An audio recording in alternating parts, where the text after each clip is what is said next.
Hello, welcome to Unnecessary Roughness, Barstool's college football podcast, brought to you by Twisted Tea. Twisted Tea, hard iced tea. Nothing goes better with college football than a nice, cool, cold Twisted Tea. Big Ev's got one right there in his hand. I've got one in my hand. Kayce and her number 7 ranked Aggies will certainly be enjoying a home playoff game with one of these Twisted Teas very, very soon.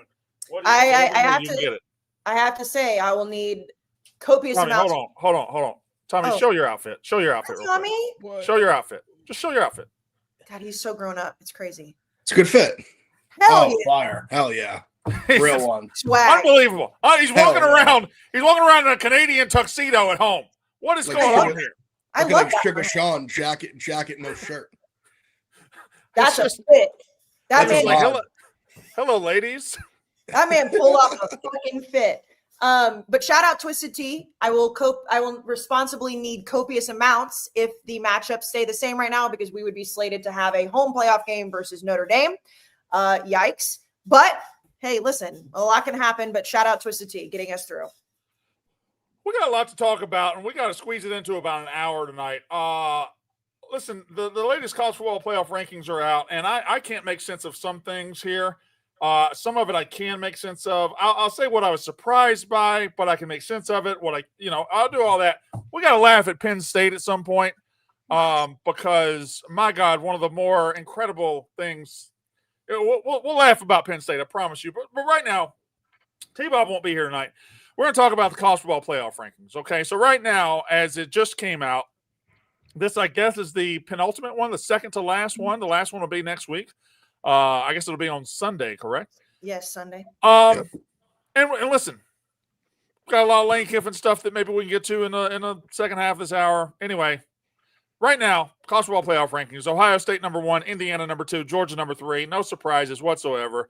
Texas Tech number 4, Oregon number. Here's where a mild surprise that I'll get back to: Oregon's 5, Ole Miss 6, Aggies 7, Oklahoma 8, Alabama 9, Notre Dame 10. BYU 11, Miami 12, Texas 13, Vanderbilt 14, Utah at 15. And then you got some teams that just aren't going to ultimately matter as far as this goes with Southern Cal, Virginia, Arizona, Michigan. Michigan still being ranked as absolutely precious. Tulane, Houston, Georgia Tech, Iowa, yada, yada, yada, yada, yada. All right, couple things that surprised me a little bit. I got one mild surprise and one major surprise. Kayce, what do you want first? Well, let's go mild first. I was mildly surprised they dropped A&M as far as they did. A&M was number 3 last week, I believe. They lost to Texas. I don't have to say my feelings about that game. That's been well documented. I thought they would drop either to 5 or 6, and they dropped behind both Oregon and Ole Miss. Ole Miss without a coach right now, but they dropped below Ole Miss. Ole Miss's best win is Oklahoma. Texas A&M's best win is Notre Dame.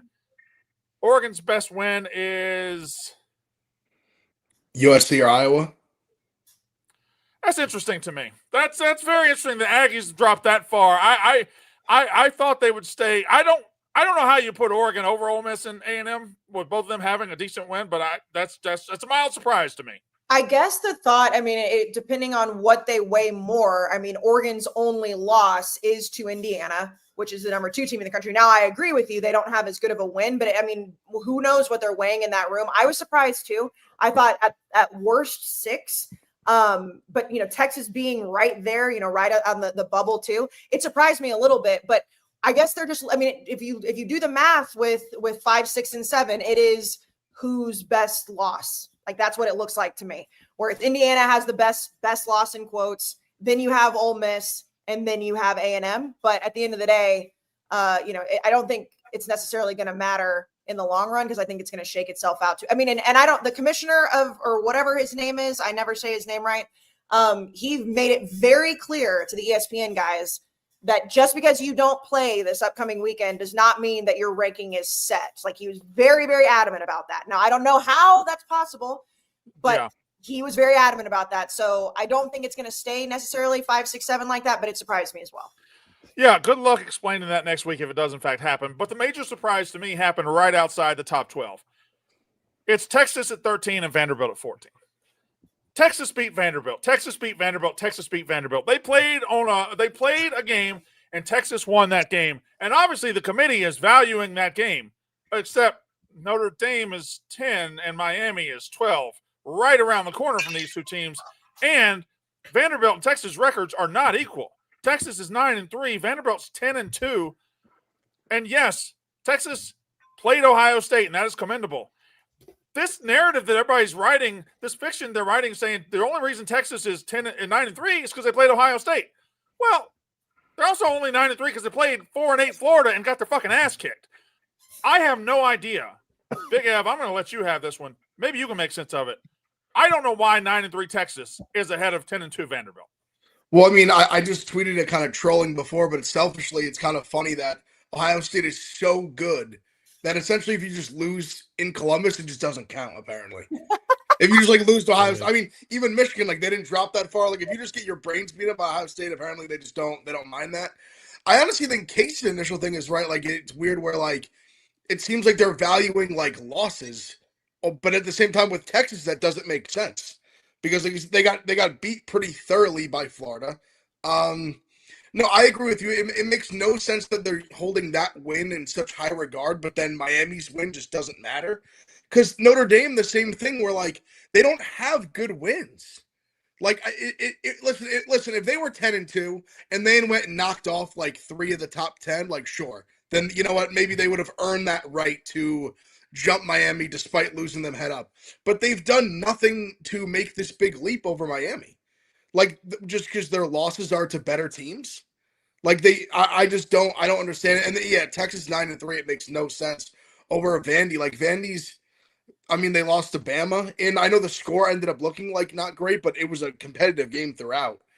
I don't understand it. I mean, to me, it's more that it just seems like they're just setting it up where it feels cut and dry that it's like if BYU wins, like Notre Dame would be out, and then if they lose, that Notre Dame will just grab that last at-large spot. I don't know. Yeah, it doesn't make sense. They contradict themselves. Outside of Texas, and you brought that up, outside of Texas, it really does seem like they're looking more at the losses, because when you look at Miami's losses versus Notre Dame's losses, Miami has, quote, worse losses. So being a fly on the wall would help a lot, but outside of the Texas one, it really does seem that it is that way. I have said this about over and over, and I know a lot of people agree that I just don't know how, if you have a head-to-head in the same season, how you can leave a team out that beats somebody that's in the playoff, unless it's just when the records are the same. Like, I just do not know how you can leave Miami out and put Notre Dame in at both 10-2. You just can't do it. That sets a horrible precedent. Liam, where do you see sense and nonsensical things in this whole thing? Ohio State's 1 and Indiana's 2, Georgia's 3, Texas Tech's 4. There's some sense. Mm-hmm. I mean, for the majority of it is just pick and choose nonsense, as it always has. Stuff matters when they want it to matter. Stuff doesn't matter, and they could look the other way when they don't want it to matter. They contradict themselves constantly. It's a constant year in, year out thing that we've come to depend on. They're fraudulent human beings who cater to the sport in a way that it shouldn't be. I don't know, man. Like, what you want me? Texas. Well said. Texas. I mean, Texas is on the outside looking in. They're not going to get in, but they're right there because of the brand that they are. They're a better brand than Vanderbilt. That's all it is. Like, I just don't know what you want me to say. It's a joke. It's always a joke. It will continue to be a joke. Say whatever you want to say, man. I did play. I was going to ask Liam, what do you think about what's going on with where they've ranked the G5 teams? I don't like James Madison. I think is better than North Texas and Tulane. I just don't think it really matters. Like, 2 of them are going to get in anyway. I don't think the ranking really matters. I don't really care about the ranking, truthfully. I don't see it. Right, there's no way they put 2 G5 teams in. What do you mean? If they might have to. If Duke wins, then the group of 5 gets 2 in. They fuck themselves with this whole thing, and the ACC fucked themselves too. Virginia lost another game to NC State that didn't count. They made this little weird tiebreaker that fucked Miami. When Miami, anyone with a brain and eyeballs that can watch college football and understand it, knows that Miami is the best team that ACC has to offer, and they fucked themselves out of it. The ACC is just an unserious conference that this is going to be their title game. And they've ruined this whole they haven't ruined the whole playoff. The best team's still going to win. But regardless, we're just wasting 2 spots. It's a travesty in a year where there's many deserving teams like Miami, like Vanderbilt. Like the fact that those kind of teams are probably going to be out, and then JMU and then like potentially Duke is going to be in this playoff is just sickening. And at this point, they should just have a G5 playoff. I defended G5 my whole life. I love the G5, but now it's becoming a mockery. This season has made it genuinely a mockery. And the G5 has no business being in this playoff anymore. I hate that I have to say it, but it's just the truth. It's just the God's honest truth. They have no business. They're literally a donation to the pot to get just absolutely mollywopped by whoever, by it's Oregon or Ole Miss or A&M or whoever ends up being in that spot. Listen, it looks like Oregon. And then I guess it'll be Ole Miss too. Ole Miss too. Like they're gonna get absolutely smashed when it could be Vanderbilt and Miami, 2 teams that would be like at least competitive. Like you could at least make that argument they'd be competitive. It's just it sucks. It sucks because it feels like 2 games that could have been good are just gonna be ass. And it essentially gives number 5 and number 6 a bye, which if you're one of those teams, that's great. And I would love to be in that spot as an Aggie, but that's what it does. And I mean, I understand that G5 has to have a place in the sport. And in years like when UCF was really good and they were undefeated, put them in the playoff. This group of 5 is a disaster. And what's stopping JMU, North Texas, Tulane from Tulane got smacked by Ole Miss, but what's stopping JMU from competing with Ole Miss? Ole Miss barely scraped by Washington State. Was it that Lane Kiffin was just catering to a bunch of women that week and didn't game plan? Is that why the Washington State game was close and JMU can't compete with Ole Miss in a playoff? Maybe. It was 11:45 kick. I don't know. Shit gets weird. I mean, they also played Tulane and won by. You did just say it with the Tulane thing. I did say. I just want to get a joke in there. Yeah. Okay. All right. Fair enough. So, Brand, sometimes the fellas gotta get a joke off. Yeah, got it. Hey, nobody understands that more than me. I try all the time, still haven't landed one. Yeah. So I don't. Kayce, you said something about how the committee chair was very adamant that just because you're 7 this week might not mean you're 7 next week. Like, okay, Alabama might lose, BYU might lose. I don't know. I don't know how that would affect like anybody. Like Oregon's not going to move. A&M's not going to move. I don't like Indiana. If they lose to Ohio State, it's not falling past 3. I don't really see where all the movement bomb drops on their campus. I think it was Reese that was asking. I was half listening, half putting my son to bed, but it was more about, I think, the Miami situation is kind of what they were trying to get him to answer, and of course he wasn't. He was very avoidant of talking about what Miami's going to do. But I mean, I guess if you look at potentially what happens in the Big 12 championship, like if Texas Tech somehow doesn't win, they drop, and then, there's dominoes. If they decide, hey, Ole Miss doesn't actually deserve to be ahead of A&M, Lane Kiffin's not there, maybe they switch that up. But I agree with you in theory, like there really shouldn't be a lot of movement. I guess like the biggest thing is if Alabama wins the SEC, where that puts them, because then they would obviously have to start dropping teams and moving them up. So there is different scenarios where I could see it making sense, but just to come out and just officially say nobody's set without any type of like, here's why they're not set. That to me was kind of a cop out. Like at least lay out what that would look like if those seeds are going to change. Because I mean, if Alabama wins the SEC, they will absolutely move ahead of Ole Miss and A&M, you would think. So then those do start to drop a little bit. But I don't necessarily know what would drop Indiana out of the top 4. But I do think 5, 6, and 7 could change theoretically with Alabama and Texas Tech. When I think I have this sport figured out, when I think I have the answers, when I think I know what's going to happen, we go and do things like have Notre Dame 2 spots ahead of Miami. Oh, okay. Well, you don't really care about head-to-head. That's cool. Okay, you think the Notre Dame is better than Miami. 2 spots. Okay, cool. And then Texas is ahead of Vanderbilt. 9-3 Texas is ahead of Vanderbilt. Why? Because they have the head-to-head. I don't know what to say. I don't know. What do you do? That's teams 10, 12, 13, and 14. And within 5 spots of rankings there, you have 2 completely diametrically opposed schools of thought. And they just don't care. They don't care that it's, why would 10-2 Vanderbilt be behind 9-3 Texas? That's Who what I lost don't. Florida? Brand. I don't like that, and I understand it's all the dog and pony show, and they're in bed with Kayce, let me ESPN. stop you there. Let me stop you there. And people on the chat are saying exactly what people are saying on Twitter. Whiny ass Texas fans who are going to pretend like you didn't get lucky to beat Kentucky in overtime and lucky to beat us in overtime. And you're saying, oh, we have 3 top 15 wins. Well, what the goddamn do? You lost to Billy Napier. You lost 3 times. Sorry, Kayce. Continue. No, it's also the same. It's also the same Texas fans. And I mean, listen, obviously they're going after me. Congratulations and credit to Lukey for putting out that clip. I love every second of it.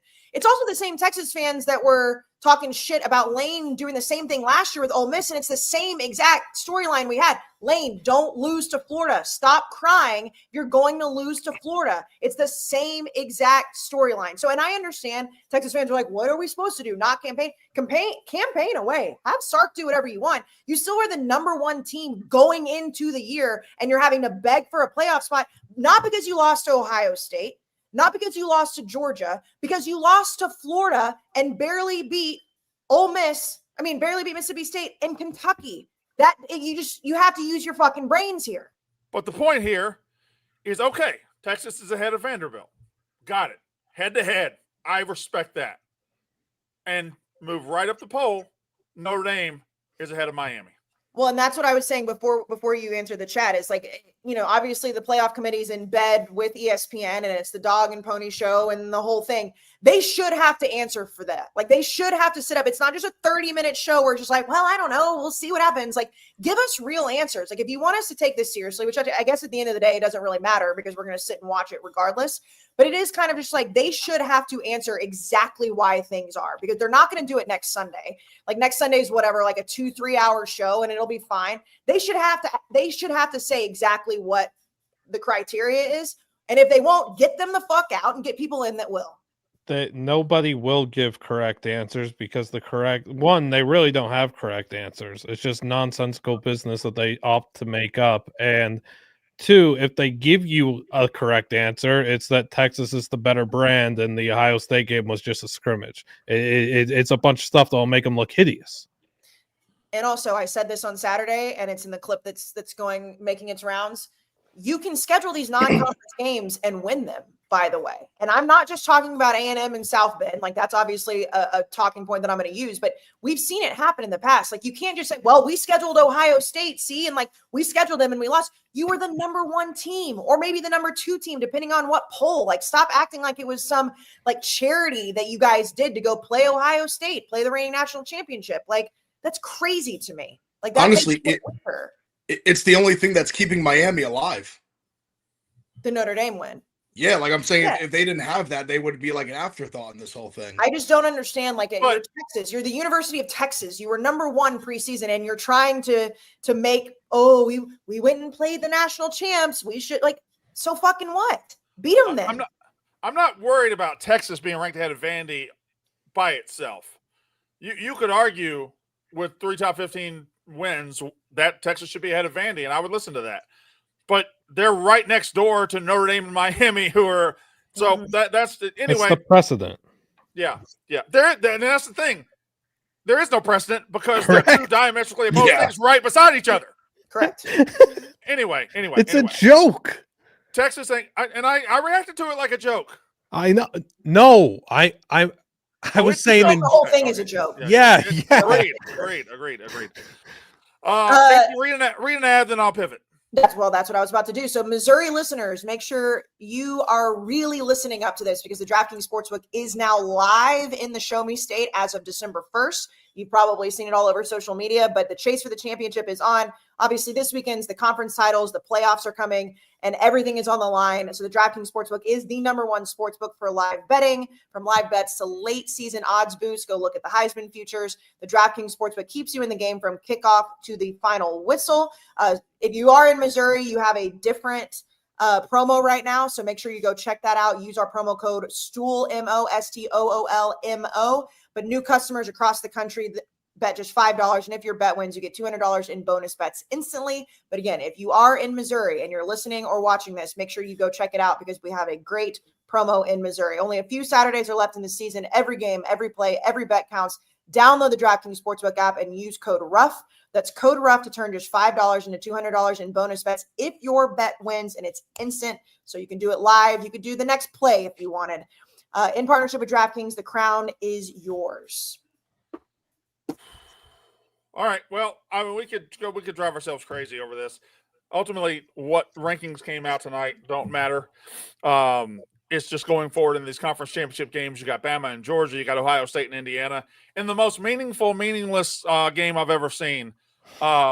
I know for a fact Ohio State really wants to win this Big Ten championship. I mean, they haven't won it in a couple of years. It would really be a stamp. Indiana has just never won it, and this would be gigantic for them.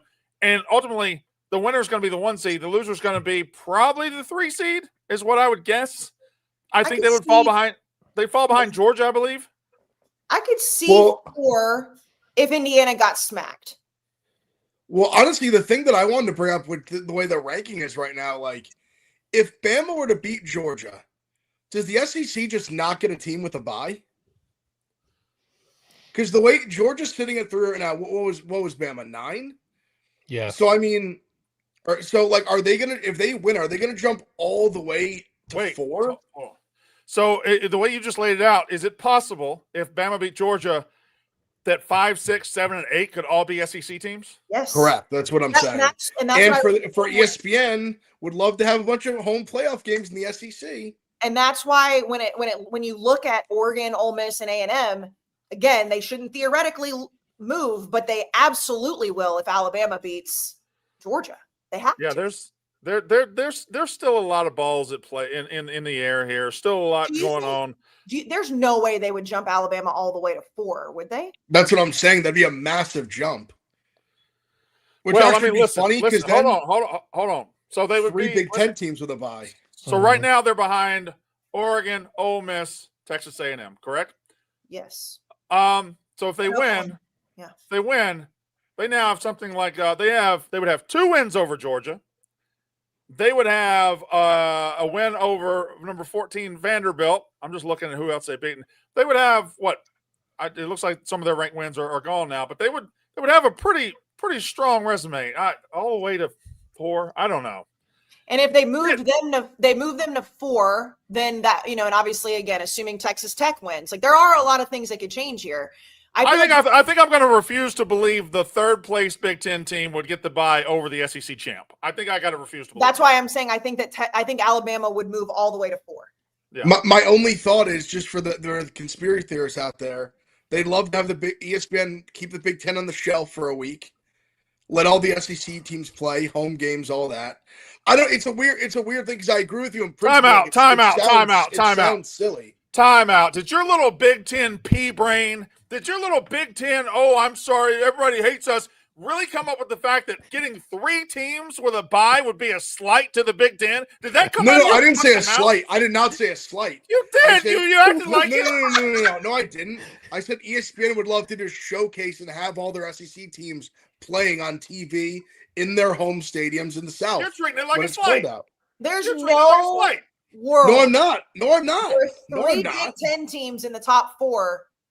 I never said that's going to happen. Second of all, that would be. No, I'm just saying the way it's ranked right now. Like I was just kind of putting. I thought I was just kind of putting the pieces of this puzzle together if that scenario plays out. Can you imagine? Because Bama to jump from 9 to 4 would be a pretty crazy jump. I'm saying because if Texas Tech wins in that scenario, I think they just go to like 2 or 3. The loser Big Ten would go to like 2, 3, or 4, and then I think Oregon would just slide up. Like I don't know how you jump Alabama, especially listen, they've clearly shown they have no rhyme or reason to what they're doing. They're nincompoops. But if they value losses so much, then I mean, losing by 1,000 to Florida State is one of the worst losses in the playoff. Probably the worst loss in the entire playoff. Can you imagine though, like hypothetically, if Ev is right, let's just say I don't think that they would put 3 Big Ten teams in the top 4, but that means that they would have a playoff in Tuscaloosa, in Athens, in Oxford, and in College Station. Correct. Like that's crazy. Correct. The way it is now, it's like I don't see that. It's not like that crazy of a thought. I guess technically it occurred to me in the middle of the show. I was like, could there just be all SEC first round home playoff games?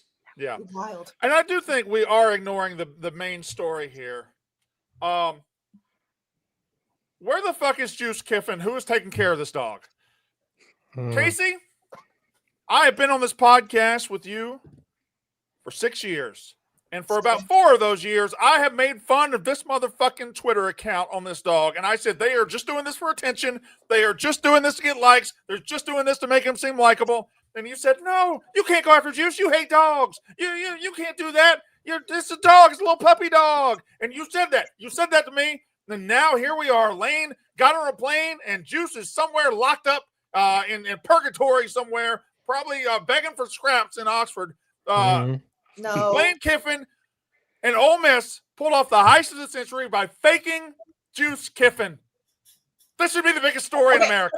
First of all, I still don't think you can make fun of a dog. Okay, so all my points all these years have stood. Don't make fun of the dog itself, and I don't know where Juice is at the current moment. He's at Wild Rose Kennels. I do know. And by the way, he's at a farm. The kennels Wild are Rose Kennels. Farm. It's not like he's. That's. I know it's so sad. I do know. Real classy Lane. For a fact, 100% guaranteed for a fact that it was his dog who lived with him at one point. I do know this. And that makes it worse. That makes it so I'm much just worse. saying, it's not like he was abandoned the dog after he got 16 retweets. It's not like he was never, ever his dog. I don't know if it's still currently his dog, but he and Landry did pick Juice out, and they did have him live with them. As soon as his Q score went up, as soon as people started to like him, he said, "Get that fucking dog out of here! Get that dog out of here!" No. I do know. Also, for a fact, that he was with him at some point this season. Okay, I do know these things. Photo ops. Brandon. In his house. I do know these things. Brandon, once you were able to use Grok, he got rid of Juice. That's the timeline. He started grokking Juice. He started using AI Juice. There were photos and videos of Juice in the Kiffin household. Yes, in the pre-Grok era. This season. The pre-Grok era. Anyway, now, that's all the backdrop just so I can announce this. I have filled out paperwork to adopt Juice Kiffin. He will be mine. Thank you, Brandon. He will be mine. I've discussed ownership. I will give that dog a good home. That dog deserves love. He deserves to be more than a photo op, deserves to be more than a prop by a fake coach and a fake fan base. Juice, you deserve the world, and I am going to give it to you. Juice Walker. He's living a very happy life, and he was Landry and Lane Kiffin's dog. I don't know where the dog is currently. At Wild Rose Kennels. We don't. We do know he's at Wild Rose Kennels. We know where he is. He's not with the Kiffins. We don't have eyes on him quite yet. But the narrative of him never being Lane's dog is not true. That's my point. Whether it makes it worse. Stop with that. Stop defending this idiot. I'm not defending it. I'm literally just saying. You are defending it. No, it might be worse. You might be right. If he was once his dog and is no longer his dog. Stop saying that it was once his dog. It makes it worse. Right. Well, I know. I'm just putting points out. I'm not defending leaving your dog at any point. That dog should have been on the fucking plane. Listen. I'm not defending it. I'm just stating facts. Brandon, thank you for being the dog dad who stepped up. The dog dad who stepped up. That means a lot. Some people are just chasing money and chasing championships. I'm chasing dog happiness. I'm chasing. Brandon, if you really did get Juice as your dog, that would be quite literally in the real definition, the funniest heel turn you've ever done. That's a face turn. That's a baby face turn. That's not a heel turn. That's turning into a good guy. See, I don't know all the wrestling terms, but whatever turn it can be. Heel turn is me becoming a bad guy. Face turn is me becoming a good guy. Oh, okay. So yes, a face turn. It would be the best face turn in the history of face turns. All right. Do you have another ad to read before I get into some other stuff? Because Liam, we got to laugh at somebody. Ev, why don't you tell us about lids? Shut up, lids. I got one on right now. The Lids 47 collection says holiday season. You're a real fan. You already know where to go. Lids, you get ones like these. Like you said, the 47 collabs. College, NFL collection just dropped. It's all fire. Soft tees, clean logos, and these vintage-inspired caps that make you look like you've been repping since day one. You know your boy has. Get all the caps, all the tees, all holiday, only at Lids. Whether you're buying for your crew or just stacking your lineup, I mean, I've got an array of them right here. I got a ton of them. I got this one right here. I got them all over the place. What are your, like I said, say it loud, gift it louder. Holiday starts at Lids.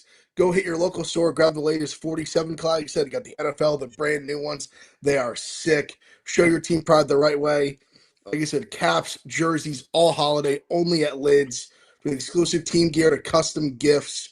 There's no better place to turn up your holiday style. Lids has you covered. Shout out Lids. Love Lids. Great mall store. The best mall store, maybe. Shout out Lids. We used to all I go have to our first ever boyfriends and girlfriends. Big have my my mall, the mall at Gurney Mills here in near my house. It has a Lids, a second store, and then another Lids. There are two Lids within 3 stores of each other. I go in every week to get me a jersey for Jersey Day. So here we go. Do it. 3 or 4 months ago, I can't remember. Penn State stepped up. After years of getting embarrassed by James Franklin and going 11-1 and 10-2 and 11-1 and 10-2 and being near the top of the sport, not at the top of the sport, but near the top of the sport and the top of their conference for years and years and years, Penn State had finally had enough. They said, this is not good enough. We hate winning 11 games. We hate winning 10 games. It sucks. Then as soon as they started to show some weakness, as soon as he lost a couple games he shouldn't have lost, James Franklin, get the fuck out. We are Penn State. We are football. We mean business. We win championships here. We need a serious coach. So come on down, Kurtzik. So come on down, Mike. All right, come on down, Eli. All right, come on down, Kalani.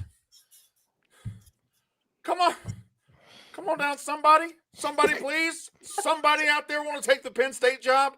This is one of the most pathetic coaching searches I have ever seen in my entire life. Every time they circle the wagons on somebody, he breaks through the wagons and goes to wherever he wants to go. They're getting more.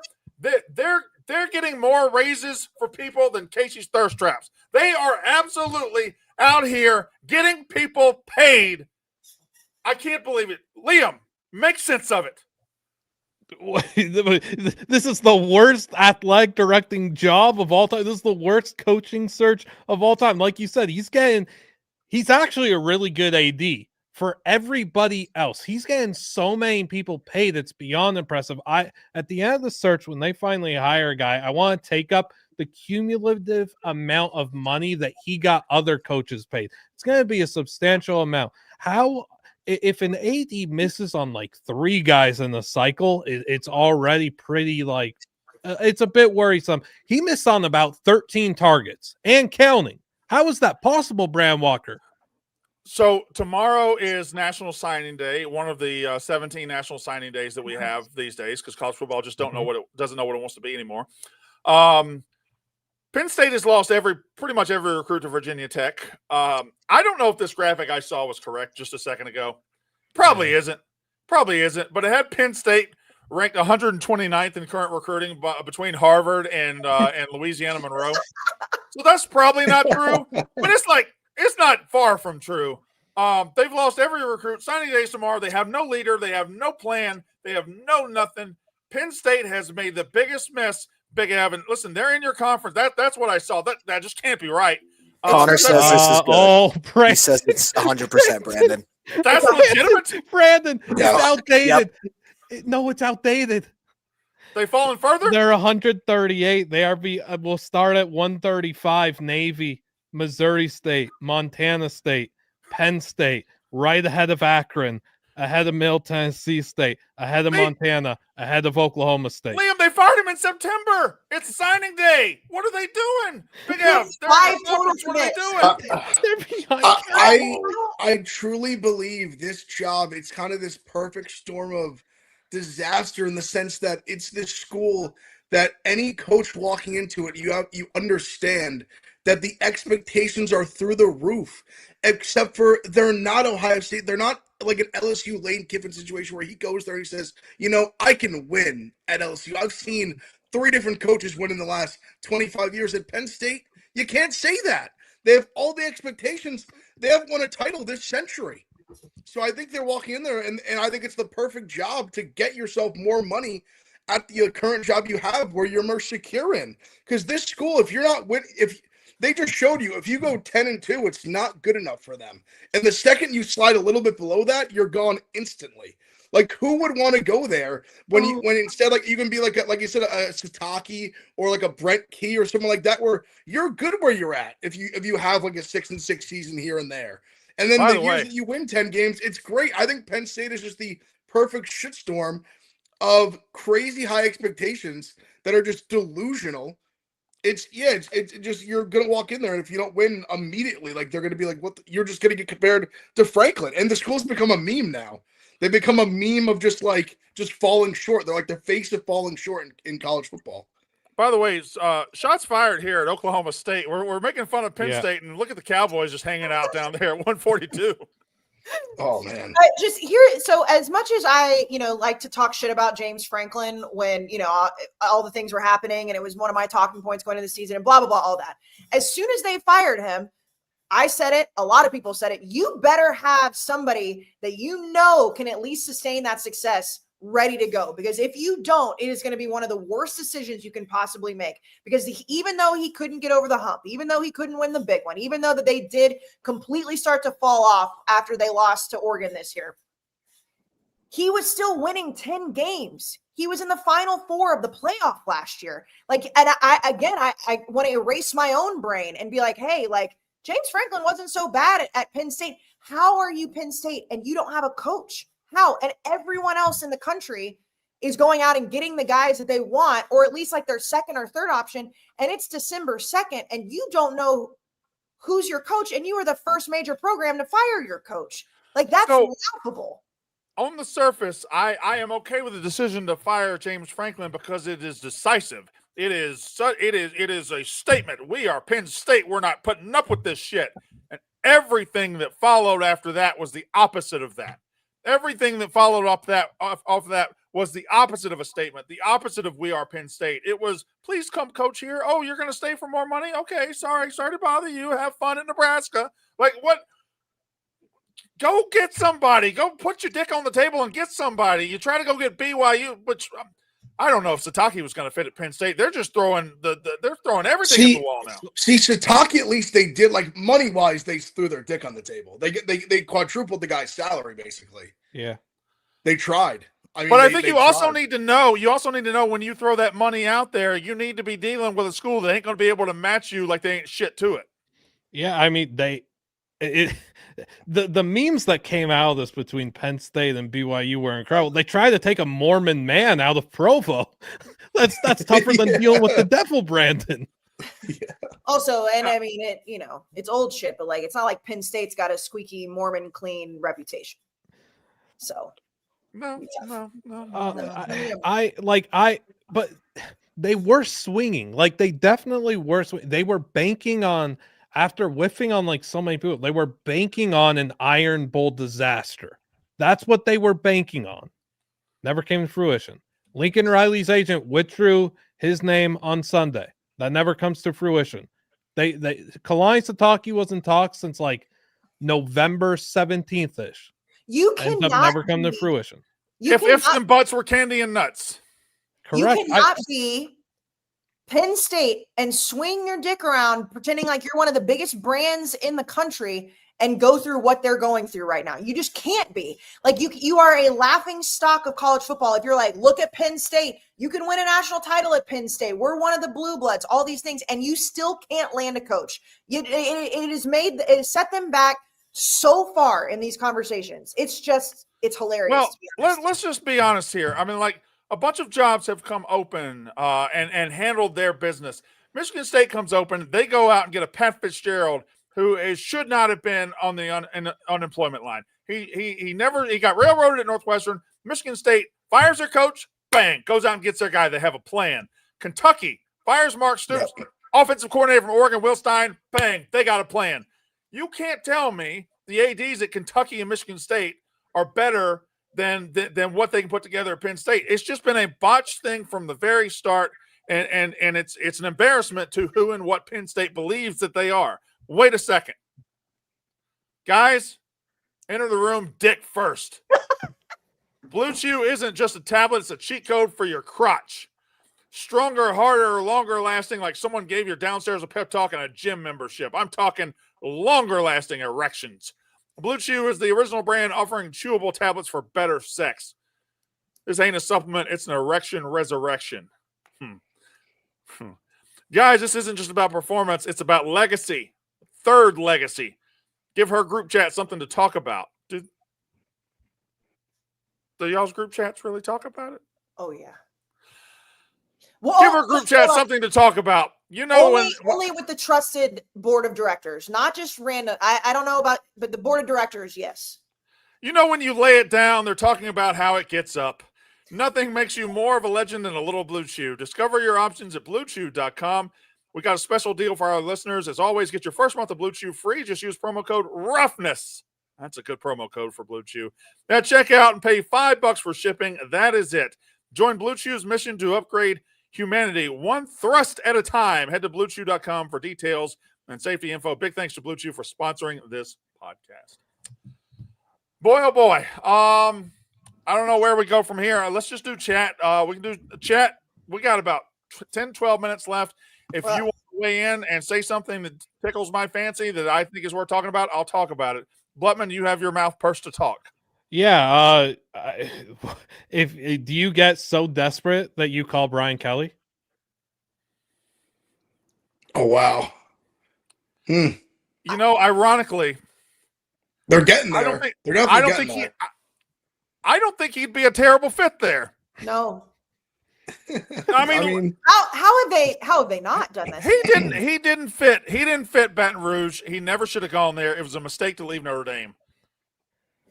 No, Brian Kelly's a disgrace, though. It would be hard to go from James Franklin to Brian Kelly. It would be, but could it be better than the alternative? I mean, he did get LSU into the conference championship a few years ago. I'm not saying they were good. They needed to move on from him. Whatever. He's an asshole. Penn State's kind of an asshole school. Can we mention one other thing outside? Go ahead, Blutman. I got one more. No. You go.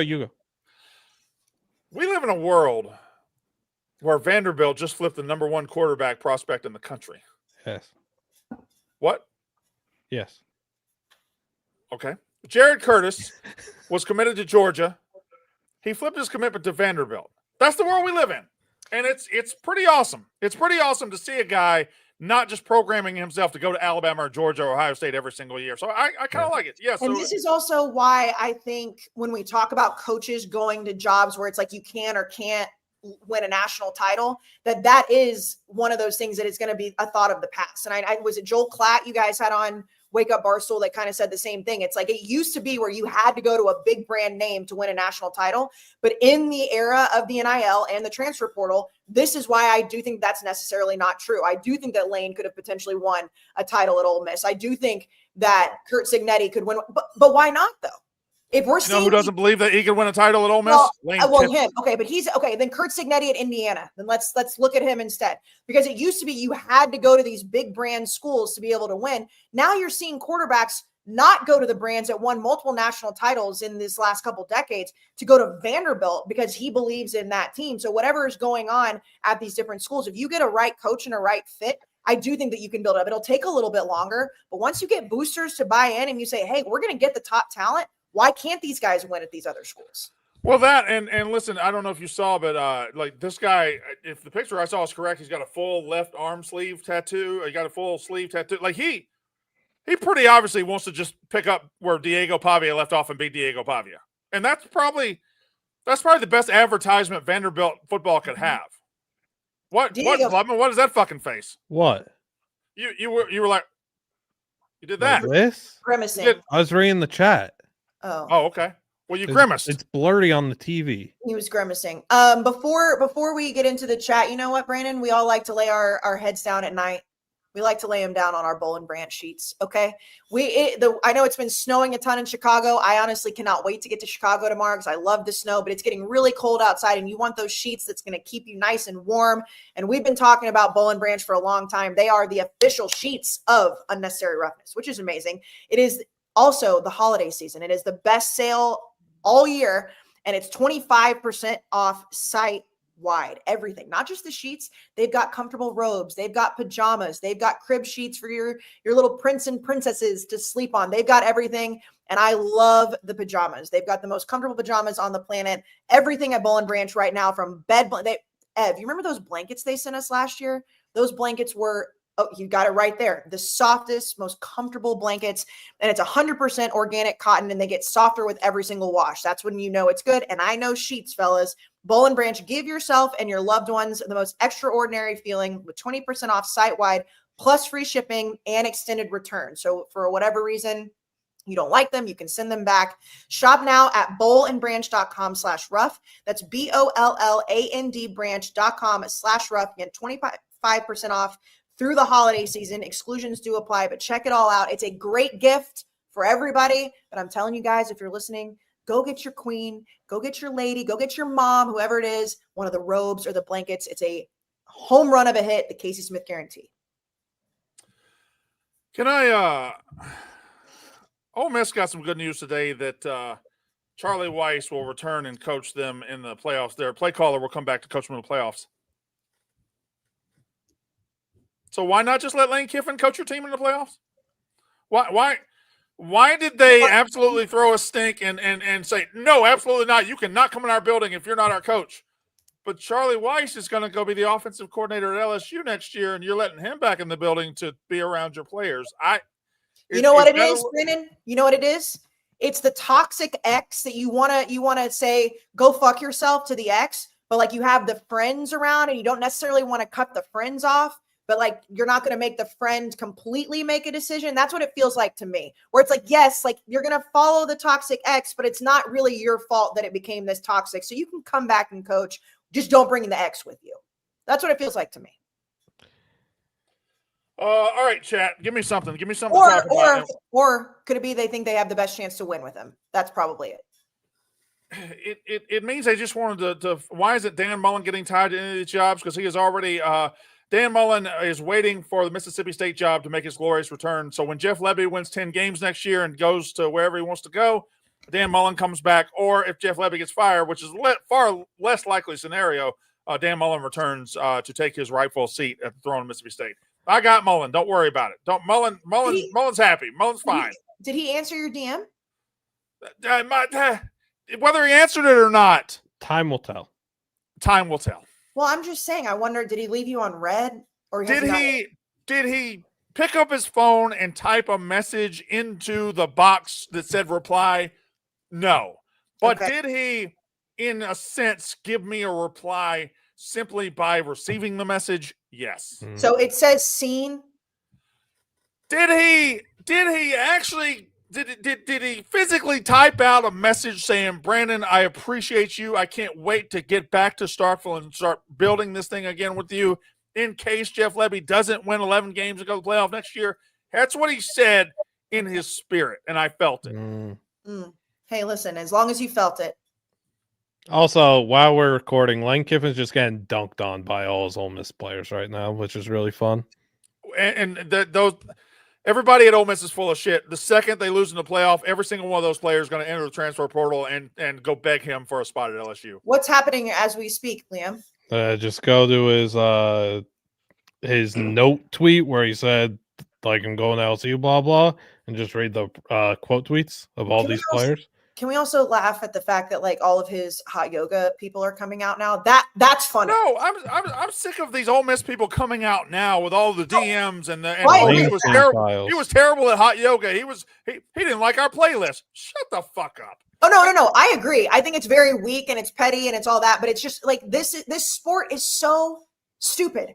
Like it's so dumb. It causes these people to do this. Like this is a true reality television show. It's like, you wronged us, so now we're going to come out and talk. Like the one girl that was like, he used to roll golf balls at us in class or whatever, we could never say anything because he was the head coach. It's like, are you serious? Like, this is a not only a real sport, a sport that pays all of our living, and we're talking about this. It's incredible. As long as it's not my school, I don't care. Do you want to do any of the other head coaching hires? So we haven't I think, talked about Summerall and stuff. Yeah, we'll hit them quickly. Hey, I was super impressed with Kentucky, how buttoned up they were. Kentucky looked like on Saturday night they were going to keep Mark Stoops, and I don't know if they were planning to, and then 41-0 changed their mind, but they quickly move on from Stoops and get Stein from Oregon. I think that's an outstanding young hire. I think that's fantastic. I would give them an A+ for doing that. Summerall to Auburn. Florida. Summerall to Florida. Excuse me. I apologize. I like the fit, although maybe Florida, you could have skipped hiring a G5 coach from the state of Louisiana this time around. I had that thought too, but I also feel like if you really like the guy, you shouldn't just do it you shouldn't not do it out of the fear of optics, out of the fear of, oh, we did the hot G5 name, we can't do that again. If you think he's the best guy, then he's the best guy. That's how I see it, at least. I don't think the optics or like the narrative should cast you away from doing what you think is the right move. Golish at Auburn, I think Golish is getting an awful lot of credit for what was his record at South Florida, like 19-15. Like, it was, he had a good year this year, but I like, Auburn's happy to get Golish. Arkansas is furious to get Silverfield from Memphis. Ugh. I don't know the huge gigantic difference in those two coaches. I'd prefer Golish, definitely. Personally, okay, why? That's me personally. Give me why though. So the Silverfield, he really Memphis. I guess you can argue both sides. Memphis was already good before he got there. Like, he hasn't made them better. You could argue, I'm pretty argue he made them worse. Also, like, his record against, I think it's 500 above 500 teams is like 12-20. Yep. Like, he hasn't been able to even get them like over the hump in the AAC. He's never made the conference championship game there. He inherited an incredible roster, incredible situation, was never able to take them to the next level. They were consistently talked about as a preseason playoff team because of the talent they had. He wasn't able to do anything with it. Yeah, they were very good with Norvell. Like, Norvell had them in a good spot. He's actually made them kind of worse. Memphis, you forget Memphis fans want him on the hot seat. And also, Florida, I would assume, really believed they had a shot at Lane. Like, this is going after, that to me is where it's like, okay, like, that wasn't their first choice. And then once they realize, okay, we don't have a shot at Lane anymore, we've got to go find somebody else. That's kind of where it's at. Did you see the article where Lane said, yeah, I went and talked to Florida, and he found Scott Strickland, the 88 Florida, to be weird? I think Lane Kiffin is the most full of shit guy that's ever coached in football. Well, we're talking about a guy that 3 weeks ago said, "I'll never make a decision about money," and then immediately went and got as much money as he could. I don't know how much money I'm making. I just told my agent to get me, I'll sign the contract. The fact that he tried to tell the whole world, God and everybody, that Jimmy Sexton just never told him numbers is one of the most full of shit things. Like, you look at numbers when you're like working any job ever. Like, what are we talking about, sir? Who do you guys think will be the next Vandy or Indiana? First of all, next Vandy is, Vandy's 10-2, they're number 14. Like, there'll be one of those every year. Like, Virginia is the next Vandy. Virginia's 10-2, and they're in but Indiana, that's a question. But I can see the Vandy argument. Yeah, I think just from the side, because I tweeted this about them today, like with Clark, Lee, and Pavia, and I think the answer could be Cignetti. That's fine, because obviously they went higher. They're going to go back-to-back playoff. They're going to be a top 4 team this year. But I mean, you could like with Clark Lee and Diego Pavia and really just that crew that, as like Tim Beck, all these guys have done in 2 years, is like one of the greatest like jumps in like college football history. Like I said, you could argue probably even I wouldn't argue against you saying Cignetti and Indiana, but like they just won the most games they won in 110 years. Well, and pretty last incredible. season, and Ev, you were like the number one guy, at least that I've known, that was on Diego Pavia. I mean, 2 off seasons ago when we did our predictions and our graphic, like we all said Vanderbilt was going to be the worst team in the SEC because that was just the easy answer, and you said absolutely not because of Diego Pavia. And look, here we are. I mean, I do think that Vanderbilt coming from the worst SEC team just every single year to where they are now is pretty amazing. I think so too. I understand Indiana's done better. That's fair. And they've also been historically horrific. But I think Vandy deserves to be in that same kind of and just in terms of the leap, the stock rise, if you will. All right, y'all ready to get out of here? We'll be we got one more business. Do it. One more business. Game time. So on Sunday, we will officially know where these home playoff games will be. Okay. So you can, start your engines, get ready, and Game Time's going to have all of them. Of course, they have tickets to all the championship games right now. Lukey just sent to me, you can go to Atlanta to watch Alabama, Georgia, the SEC championship for a pretty good price. And Game Time is the official ticketing partner of Barstool Sports, and the Game Time app gives the advantage back to the fans. And that's huge. If you've been buying tickets in this day and age, you know that a lot of these places, they'll hide fees, they'll hide costs, and all of a sudden the tickets that you thought you got were way more expensive. Not with Game Time. It's incredibly easy to use, and the Game Time guarantee means you can trust you will get 100% authentic tickets on time and the best price. And like I said, the fees are always included, so you see what you pay. Take the guesswork out of buying college football tickets or any tickets, concerts as well, with Game Time. Actually, the screenshot that Lukey sent me, you can also see that Morgan Wallen's going to be there soon. So you can just go, look around, see what you want to go to. Download the Game Time app, create an account, use code ROUGH, that's ROUGH, for $20 off your first purchase. Again, terms to apply. Create an account, use code ROUGH for $20 off. Swipe, tap, ticket, go download the Game Time app today. Also, another gift suggestion for guys out there, for girls, whoever's listening, maybe get some tickets for the holiday season. I love a good Christmas gift event. We're going to go to an experience. Use Game Time. Again, use promo code ROUGH. All right, that should do it. Thank you for I don't know when we're coming to you next. We'll figure that out. Thank you for watching. Otherwise, we'll follow our Twitters. I don't know. We have the normal episode tomorrow that comes out Thursday to preview championship weekend. Are we? Why are we doing 3? Are we still doing 3? What do you mean? Well, this should be the last week of 3, right? I thought this would be the last. I thought we would do our championship game preview, recap, and then it's kind of just this is the last week of 3. I have a scheduling issue tomorrow. I got to go to Lids, but we'll figure it out. All right, thanks. We'll see you.